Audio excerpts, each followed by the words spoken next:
अस्सलाम वालेकुम व्यूअर्स, उम्मीद करती हूँ कि आप सब खैरियत से होंगे। राबिया हसन के साथ आज हम डिस्कस करेंगे 9th biology chapter number 5 cell biology का टॉपिक है हमारे पास मियोसिस 2। तो जैसे कि मैंने आपको लास्ट लेक्चर में मियोसिस 1 के बारे में पढ़ाया था, ठीक है, तो आज हम मियोसिस 2 देखेंगे। तो स्टूडेंट्स, मियोसिस 2 जो होता है ना, वो सिमिलर होता है माइटोसिस की तरह, ठीक है। इसमें डिफरेंट फेजेस होती हैं माइटोसिस की तरह, लेकिन यहाँ पे क्योंकि हमने इसको मियोसिस 2 का नाम दिया है तो इसलिए इसकी फेजेस के साथ हम 2 का वर्ड यूज़ करेंगे, ठीक है। तो सेम एज इट इज़ इसमें भी प्रोफेज होती है जिसको हम प्रोफेज 2 कहेंगे, मेटाफेज 2, एनाफेज 2 एंड टेलोफेज 2, ठीक है। प्रोफेज 2 जो होता है ना, वो प्रोफेज 1, जैसा कि हमने मियोसिस 1 में पढ़ा, प्रोफेज 1 वो एक लेंथी फेज़ था जिसमें हमने तमाम चीज़ें डिस्कस की। यहाँ पे देखें जी, प्रोफेज में हमने प्रोफेज 1 में हमने जो है साइनेप्सिस, चार्जमेटा फॉर्मेशन और बायोवेलेंट वगैरह के बारे में डिस्कस किया, जिसमें क्रॉसिंग ओवर और डिफरेंट चीज़ें हमने देखी, ठीक है। लेकिन ये जो हमारे पास मियोसिस 2 है, ये हमारे पास मियोसिस 1 से लेंथी नहीं होता, बल्कि थोड़ा टाइम लगता है प्रोफेज 1-2 होने में, ठीक है। इस प्रोसेस में सेम एज इट इज़ जैसे हमने माइटोसिस में पढ़ा था कि न्यूक्लियर इन्वेल्व डिसअपीयर हो जाती है, क्रोमैटिन मटेरियल कंडेंस्ड होता है, ठीक है। सेंट्रियोल जो हैं वो अपने ऑपोजिट पोल्स की तरफ मूव कर जाते हैं, स्पिंडल फाइबर्स बनाते हैं। मेटाफेज में हमारे पास क्या होता है कि क्रोमोसोम जो होते हैं वो अटैच हो जाते हैं कैनेटोकोर के, क्रोमोसोम्स के साथ, कैनेटोकोर के, ठीक है, स्पिंडल फाइबर्स के साथ, और एक इक्वेटोरियल प्लेट बना लेते हैं जहाँ पे वो खुद को अरेंज करते हैं। उसके बाद एनाफेज में हमने ये देखा कि एनाफेज में किस तरह से जो क्लीव्ड हैं वो होती हैं, सिस्टर क्रोमेटिड जो हैं वो एक दूसरे की तरफ खींचते हैं, ठीक है। और फिर उसके बाद लेकिन ये एक बात आप लोगों ने याद रखनी है, वहाँ पे हमने पढ़ा था सिस्टर क्रोमेटिड्स। यहाँ पे हम उन सिस्टर क्रोमेटिड्स को सिस्टर क्रोमोसोम कहेंगे, क्योंकि आप लोग जानते हैं कि ये मियोसिस है और इसमें क्या है, नंबर ऑफ़ क्रोमोसोम्स को मेंटेन रखने के साथ साथ क्या हमने करना है, जनरेशन में वेरिएशन लेके आनी है, ठीक है। तो यहाँ पे हम सिस्टर क्रोमेटिड्स की जगह सिस्टर क्रोमोसोम कहेंगे, जो कि अपने अपने ऑपोजिट पोल की तरफ पुल कर लिए जाते हैं। टीलोफेज में सेम एज इट इज़ क्या होगा, क्रोमोसोम जो है वो दोबारा से क्रोमेटिन मटेरियल बन जाएगा और न्यूक्लियर इनवेल्प जो है वो दोबारा से रिफॉर्म होगी, ठीक है। और जो सेल वॉल जो क्लीवेज हो जाती है उसकी फॉर्मेशन होती है। तो ये था हमारे पास छोटा सा मियोसिस 2। आज का जो हमारा मेन टॉपिक है that is significance of meiosis, ठीक है। हम मियोसिस की इंपॉर्टेंस को डिस्कस करेंगे कि हमारे पास मियोसिस की इंपॉर्टेंस क्या है। तो फर्स्ट ऑफ ऑल आप लोगों को ये पता होना चाहिए कि मियोसिस जो है हमारे पास यूकैरियोटिक सेल्स में होती है, प्रोकैरियोट्स में ये नहीं होती, क्योंकि प्रोकैरियोटिक जो सेल्स होते हैं वो बाइनरी फिशन के ज़रिए, जो कि एसेक्सुअल रिप्रोडक्शन का मेथड है, उसके ज़रिए वो क्या करते हैं, रिप्रोड्यूस करते हैं, ठीक है। अगर आप सिग्निफिकेंस की बात करते हैं मियोसिस की, तो वो रिप्रोडक्शन और इनहेरिटेंस के लिए सबसे पहले 1890 में हमारे पास एक जर्मन बायोलॉजिस्ट था जिसका नाम था ऑगस्ट वाइसमैन, उसने उसको डिस्क्राइब किया था। उसने ये बात कही थी कि मियोसिस जो है ना सिर्फ नंबर ऑफ़ क्रोमोसोम्स को मेंटेन रखने के लिए ज़रूरी है, बल्कि इसलिए भी ज़रूरी है कि किस तरह से नेक्स्ट जनरेशन में वेरिएशंस होनी चाहिए, ठीक है। तो इसमें हम 3 चीज़ों को डिस्कस करेंगे। First of all maintenance of chromosome number in next generation, second one है production of variations in next generation, and third one है एरर्स इन मियोसिस, ठीक है। तो जी, maintenance of the chromosome numbers in next generation, आप लोग जानते हैं कि मियोसिस जो है हमारे पास सेक्सुअल रिप्रोडक्शन के लिए ज़रूरी है। मैं आप लोगों को पहले बता चुकी हूँ कि सोमैटिक सेल्स में माइटोसिस होती है, और जबकि जितने भी हमारे बॉडी के सेल्स होते हैं ना, जितने भी सेल्स होते हैं जर्म सेल्स, मतलब कि गैमेट सेल्स के अलावा, उनको सोमैटिक सेल्स कहा जाता है। तो सेक्सुअल रिप्रोडक्शन जर्म सेल्स में होती है, तो इसलिए मियोसिस इसेंशियल होती है, ज़रूरी होती है सेक्सुअल रिप्रोडक्शन के लिए। अगर आप ह्यूमंस की बात करें तो डिप्लॉयड गैमीट मदर सेल्स या फिर आप जर्म लाइन सेल्स उनको कह सकते हैं, वो क्या करते हैं, मियोसिस के प्रोसेस के थ्रू गुजर के क्या प्रोड्यूस करते हैं, हिप्लॉयड गैमीट्स, ठीक है। क्या मैंने कहा कि अगर आप ह्यूमंस की बात करें तो हमारे पास जो डिप्लॉयड मदर सेल्स होते हैं, मदर के गैमेट्स जो डिप्लॉयड सेल्स होते हैं, वो क्या करते हैं, जर्म सेल्स भी जिनको आप कहते हैं, वो मियोसिस के प्रोसेस के थ्रू गुजर के क्या करते हैं, हैप्लॉयड गैमेट्स प्रोड्यूस करते हैं। मेल और फीमेल गैमेट्स जो हैं वो आपस में यूनाइट होते हैं और क्या बनाते हैं जी, डिप्लॉयड जाइगोट बनाते हैं। अब यही जाइगोट आगे जाके रिपीटेड इसमें माइटोसिस होनी है और इसने क्या करना है, एक न्यू डिप्लॉयड ह्यूमन को प्रोड्यूस करना है। अगर आप फंजाई और प्रोटोजोन्स की बात करें हिप्लॉयड में, ठीक है, हिप्लॉयड फंजाई और प्रोटोजोन्स की बात करें तो वो क्या करेंगे, हिप्लॉयड ही गैमेट्स प्रोड्यूस करेंगे माइटोसिस के थ्रू, ठीक है। प्लांट्स में जो है प्लांट्स की लाइफ साइकिल देखें तो प्लांट्स जो हैं अल्टरनेशन ऑफ जनरेशन शो करते हैं। ठीक है, ये भी मैं आपको आगे नेक्स्ट इंशाल्लाह बताऊंगी कि अल्टरनेशन ऑफ जनरेशन क्या होता है।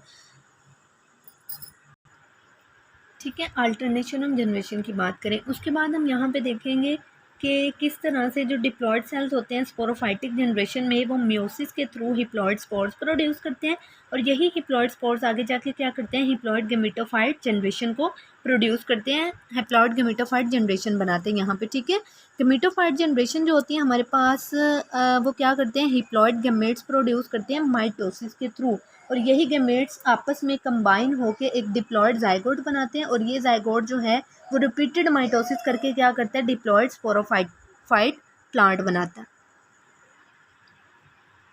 ओके, उसके बाद है हमारे पास production of variations in next generation.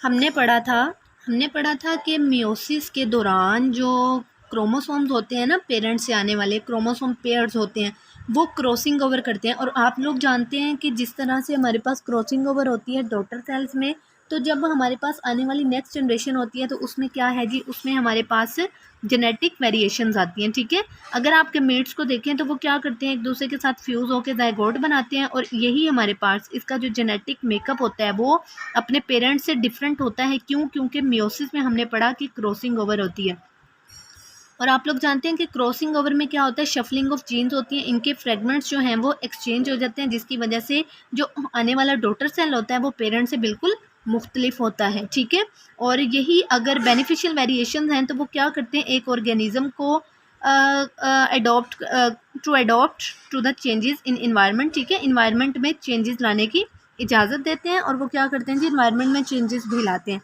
Errors in meiosis, ठीक है, ये हमारे पास था सिग्निफिकेंस ऑफ मियोसिस की थर्ड स्टेज।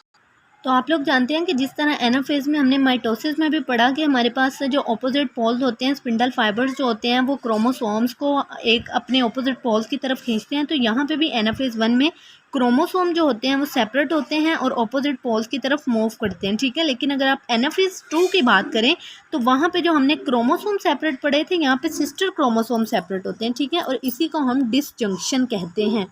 अगर इस दौरान क्रोमोसोम्स की सेपरेशन जो है वो नॉर्मल तरीके से नहीं होती, मतलब कि इक्वल नंबर ऑफ क्रोमोसोम जो हैं वो दोनों ऑपोजिट पोल्स की तरफ मूव नहीं करते, एक साइड पे ज़्यादा चले जाते हैं, दूसरी साइड पे कम चले जाते हैं, तो इस प्रोसेस को हम कहते हैं नॉन डिसजंक्शन। मतलब कि नॉर्मल जो है हमारे पास वो आप ये कह लें कि नॉर्मल तरीके से जो क्रोमोसोम्स हैं इक्वल अमाउंट्स में नहीं गए। ठीक है, इस तरह के जो रिजल्ट्स होते हैं वो एबनॉर्मेलिटी पैदा करते हैं। ठीक है, क्योंकि नंबर ऑफ़ क्रोमोसोम एबनॉर्मल हो जाते हैं, एक साइड पे ज़्यादा चले जाते हैं और दूसरी साइड पे कम, तो ये चीज़ किसी भी इंडिविजुअल के अंदर एबनॉर्मेलिटी प्रोड्यूस करती है। और इसी तरह अगर नॉर्मल क्रोमोसोम भी हैं तो वो जब एबनॉर्मल क्रोमोसोम से मिलेंगे, मतलब कि जब नॉन डिसजंक्शन होगी, ज़्यादा कम से मिल जाएंगे, तो या तो नंबर ऑफ़ क्रोमोसोम आने वाली नस्ल में ज़्यादा हो जाएंगे या कम होंगे, तो दोनों सूरतों में क्या है, एबनॉर्मेलिटी पैदा होती है। ठीक है, और ये क्रोमोसोम फॉर एग्जांपल जी अगर 46 क्रोमोसोम होते हैं ह्यूमन के अंदर टोटल, ठीक है, लेकिन अगर हमारे पास 47 या 45 ज़्यादा की शक्ल में भी और कम की सूरत में भी क्या होंगे, ह्यूमंस में अगर क्रोमोसोम चले जाएंगे तो क्या होगा जी, ये नॉन डिसजंक्शन होगा, जिसकी वजह से एबनॉर्मेलिटी पैदा होती है। उसके बाद हमारे पास टॉपिक है comparison between mitosis and meiosis. ठीक है, ये कंपैरिजन की डायग्राम आप लोगों के सामने दी हुई है। बेसिकली मियोसिस 2 जो होता है वो सेम टू सेम माइटोसिस की तरह होता है, लेकिन मियोसिस 1 ही एक्चुअल में वो डिफरेंस है इन दोनों सेल डिवीजन्स के दरमियान। ठीक है, मियोसिस 1 की वजह से माइटोसिस और मियोसिस में डिफरेंस क्रिएट होता है। तो मियोसिस 1 में क्या होता है, बेसिकली हमारे पास साइनेप्सिस, चाज़मेटा फॉर्मेशन, बाइवेलेंट टेट्राड और क्रॉसिंग ओवर का जिक्र हमने पढ़ा था। ठीक है, तो यहाँ पे देखें जी, डायग्राम के ज़रिए मैं आपको क्लियर कर दूँ। फर्स्ट ऑफ ऑल ये माइटोसिस वाला है और ये मियोसिस वाला है। ठीक है, तो यहाँ पे देखें आप लोग, ये first of all chromatin material है, माइटोसिस में जाता है तो यहाँ पे कंडेंस्ड होकर वो क्या करते हैं, अपनी असल शक्ल में आता है, क्रोमोसोम्स बनाते हैं। ठीक है, यहाँ पे देखेंगे आप मेटाफेज बताई हुई है, यहाँ पे देखें मेटाफेज में उन्होंने मेटाफेज प्लेट बनाई जहाँ पे क्रोमोसोम जो है ना हमारे पास फुल क्रोमोसोम जो है मेटाफेज प्लेट में आ जाते हैं, मतलब कि सेंटर में आ जाते हैं, और यहाँ पे भी सेंटर में, लेकिन in the form of pairs हैं मियोसिस में। ठीक है, अगर आप एनाफेज की बात करें तो यहाँ पे जी मैं आपको जूम करके दिखा दूँ कि सिर्फ और सिर्फ यहाँ पे सिस्टर क्रोमैटिड्स पुल किए हैं ऑपोजिट पोल्स की तरफ, लेकिन यहाँ पे देखें जी आप यहाँ पे पूरे के पूरे सिस्टर क्रोमोसोम्स, ठीक है, क्रोमोसोम्स पूरे के पूरे क्रोमोसोम्स को पुल किया हुआ है। उसके बाद अगर आप टेलोफेज की बात करते हैं तो यहाँ पे डॉटर सेल देखें तो डॉटर सेल में आप लोगों को सिंगल नज़र आ रहे होंगे सिस्टर क्रोमैटिड्स, ठीक है। लेकिन यहाँ पे अगर आप म्योसिस की बात करें तो यहाँ पे आपको पूरे पूरे पेयर नज़र आ रहे हैं, मतलब कि क्रोमोसोम जो है वो कंप्लीट कंडीशन में पड़े हुए हैं, पूरा पूरा पूरा क्रोमोसोम है और यहाँ पे क्या है, सिर्फ और सिर्फ सिस्टर क्रोमैटिड्स हैं। तो ये था हमारे पास comparison between mitosis and meiosis. उसके बाद हमारा टॉपिक है एपोप्टोसिस एंड नेक्रोसिस, ठीक है। एपोप्टोसिस और नेक्रोसिस जो है ना, ये हमारे पास सेल की डेथ के दो फिनोमिना है। सेल दोनों में ना सेल की डेथ हो जानी है, मतलब कि सेल ने ख़त्म हो जाना है और उनकी जगह न्यू सेल्स ने आ जाना है। अगर आप एक ह्यूमन अडल्ट की बात करें ना, ठीक है, अडल्ट ह्यूमन की बात करें तो एक दिन के अंदर अंदर कम से कम 50 to 70 बिलियन सेल जो है ना, एक दिन के अंदर अंदर एपोप्टोसिस के ज़रिए मर जाते हैं, ठीक है। तो हम यहाँ पे पढ़ेंगे एपोप्टोसिस और नेक्रोसिस क्या होता है। फर्स्ट ऑफ ऑल मैं आप लोगों को ये बताती चलूँ कि एपोप्टोसिस जो है ना, ये प्रोग्राम्ड सेल डेथ होती है, मतलब कि ये अल्लाह की तरफ से ही है। आप लोग जानते हैं कि हर चीज़ की जो उम्र है वो मखसूस है, हर चीज़ ने फ़ना होना है, ठीक है। तो यहाँ पे जो अल्लाह की तरफ से उनकी एज लिखी है ना, उनकी डेथ होना, ये एपोप्टोसिस है। लेकिन अगर आप नेक्रोसिस की बात करें ना तो ये एक्सीडेंटल डेथ है, मतलब कि आप किसी एक्सीडेंट में ना, अल्लाह ना करे आप नहीं, मतलब कि सेल्स की डेथ हो जाए किसी एक्सीडेंट की वजह से, किसी इंजरी की वजह से, इन्फेक्शन की वजह से, किसी कैंसर की वजह से, ठीक है, तो वो नेक्रोसिस में आ जाए।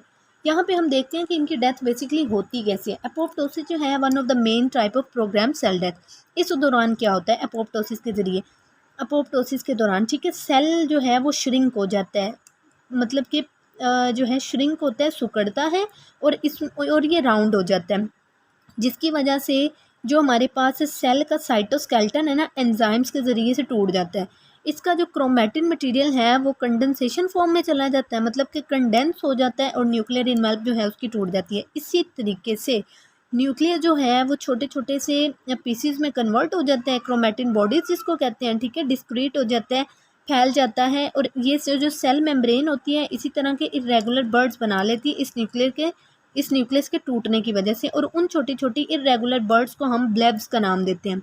यही ब्लेब्स जो हैं हमारे पास ब्रेक ऑफ होती हैं एक सेल से, और अब हम इन टूटी हुई ब्लेब्स को एपोप्टोटिक बॉडीज़ कहते हैं, ठीक है, जिसको फैगोसाइटोसिस के ज़रिए से क्या किया जाता है जी, खा लिया जाता है एपोप्टोसिस में, ठीक है। एपोप्टोटिक बॉडीज़ को फैगोसाइटोसिस प्रोसेस के ज़रिए इनको निगल लिया जाता है।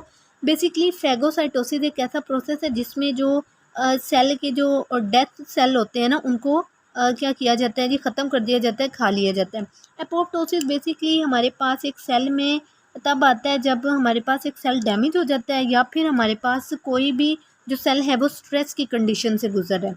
एपोप्टोसिस क्या करते हैं जी, रिमूव द डैमेज्ड सेल, ठीक है। एपोप्टोसिस का जो प्रोसेस है वो क्या करते हैं, डैमेज्ड सेल को रिमूव कर देते हैं और preventing it from getting further nutrients, और इसको ज़्यादा से ज़्यादा न्यूट्रिएंट्स मिलने से रोकते हैं, ठीक है, और इनको प्रिवेंट करते हैं किसी भी इन्फेक्शन के फैलने से। एपोप्टोसिस बेसिकली अगर इसका ये फ़ायदा भी है हमारे पास कि ये डेवलपमेंट के दौरान जो है हमें बहुत ज़्यादा फ़ायदा देते हैं। फॉर एग्ज़ाम्पल जी, फिंगर्स के बनने में जो सेल्स होते हैं ना, ये एपोप्टोसिस के प्रोसेस के ज़रिए से गुजरते हैं और इनके डिजिट्स जो होते हैं ना, हमारी फिंगर्स यूँ करके पहले जब जुड़ी होती हैं, ठीक है, ऐसे जुड़ी होती हैं, लेकिन जिस तरह से एपोप्टोसिस का प्रोसेस होता है ना, तो ये क्या होता है, ये सेपरेट होती हैं और इस तरह से हमारे डिजिट्स जो है ना एपोप्टोसिस के ज़रिए क्या होते हैं, सेपरेट होते हैं, ठीक है। उसके बाद है हमारे पास नेक्रोसिस का प्रोसेस, सॉरी, तो ये था हमारे पास नेक्रोसिस। नेक्रोसिस जो है बेसिकली हमारे पास एक्सीडेंटल डेथ ऑफ सेल्स है लिविंग टिश्यूज़ के अंदर, ठीक है।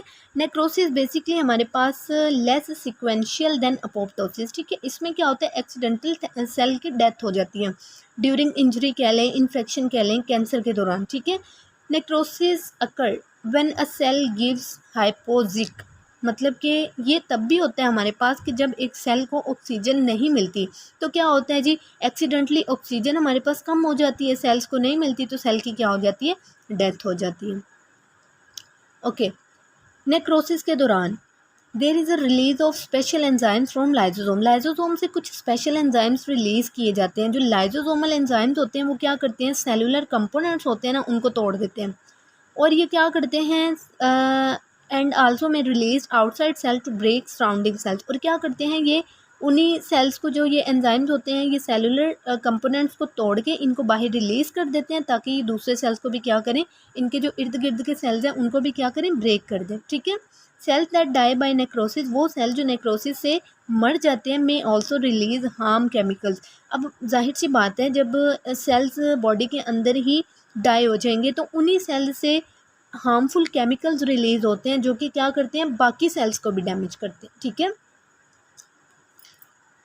और ये नीचे जो दो बॉक्स दिखाए उन्होंने कहा है कि बाद दफ़ा स्पाइडर जो है वो बाइट करता है, उसकी वजह से भी क्या होती है, कुछ एरियाज़ में हमारी नेक्रोसिस हो जाती है, मतलब कि ऑक्सीजन की कमी हो जाती है और क्या होता है जी, एक्सीडेंटल डेथ हो जाती है सेल्स की। उसके बाद दूसरे बॉक्स में बताया है कि नेक्रोसिस में भी due to the lack of proper care of wound. अगर हमारे जिस्म पे कहीं भी वाउंड बन जाए, ज़ख़म हो जाए, और हम उसकी प्रॉपर केयर ना करें, तो क्या होता है जी, जर्म्स फैलते जाते हैं और वो क्या करते हैं, इस वाउंड के जो साइडों पे अराउंड द सेल होते हैं ना, ठीक है, साइडों पे जो सेल्स होते हैं उनको भी क्या करते हैं, डैमेज करना स्टार्ट कर देते हैं और उनकी डेथ करवा देते हैं। ठीक है। तो गाइज़ अल्हम्दुलिल्लाह ये हमारा चैप्टर नंबर 5 भी कंप्लीट हुआ। सो उम्मीद करती हूँ कि आप लोगों को ये क्लियर है। सो प्लीज़ गाइज़ आप लोग सपोर्ट करें, बेल आइकन प्रेस करें, वीडियोस को लाइक करें और प्लीज़ लेक्चर को कंप्लीट देखा करें। मिलते हैं नेक्स्ट लेक्चर में चैप्टर नंबर 6 के साथ। तब तक दुआओं में याद रखिएगा। फ़ी अमानिल्लाह। अल्लाह हाफ़िज़।